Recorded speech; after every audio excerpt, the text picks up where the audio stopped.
Well, hey there, East Main Baptist Church. I hope you are having a fantastic day today. Thank you for joining me for another real short talk with Ryan. Today, we are going to be in Psalm 60, considering the question, what happens if God doesn't show up? God is really the essential ingredient. So as we're about to see, things go poorly when God doesn't show up. I think about it like this: as you're watching this, I am probably making bread. If you're watching this on Thursday, the day that it comes out. If not, I made bread on Thursday, the day that it comes out. I do this thing, a roll in with Ryan. I make a bunch of bread. We eat some rolls. It's a great time.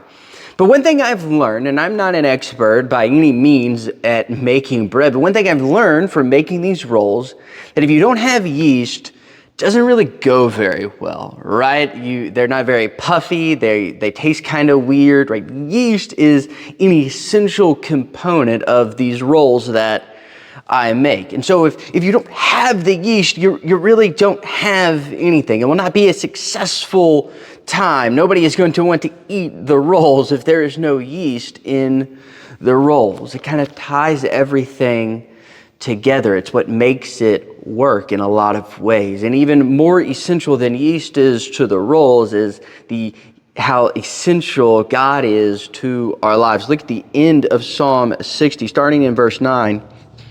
He says, "Who will bring me to the fortified city? He will lead me to Edom." So David here, he's facing something that seems impossible. Edom was a very mountainous region. They had some really good fortresses. He's like, hey, what's gonna happen? I can't do this alone. He's admitting that. He's staring down something that he can't do alone. And he says, "Have you not rejected us, O God? You do not go forth, O God, with armies." He realizes, he's like, hey, if we're doing this and God's not with us, this is going to be bad. If God doesn't show up, things are not going to work out.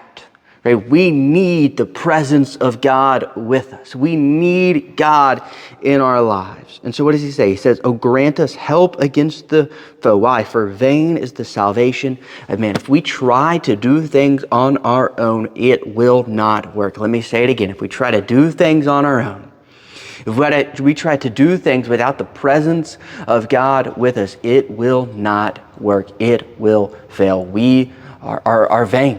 We have no real power to do anything lasting on our own. When God doesn't show up, things go poorly. But what happens when God does show up? Look at verse 12. He says, "With God we shall do valiantly. It is He who will tread down our foes." But when God does show up, everything can change. He can change a broken family. He can change a broken marriage. He can change a broken life. He can turn anything around if He is in it. Everything can change when God shows up. So what do? We must seek the presence of God. We must ask Him to show up. We must ask Him, hey, Lord, don't let me get ahead of you. Lord, let me not go anywhere without you, because we need Him. Because when He doesn't show up, everything fails. And when He shows up, success, victory, new life is there for the taking when He is there, because He is the one who will tread down our foes. With Him we do valiantly. Without Him, vain is the salvation of man. Hey, thanks for tuning in today. Seek the presence of God this week. Until we see you again next week, go and glorify His name.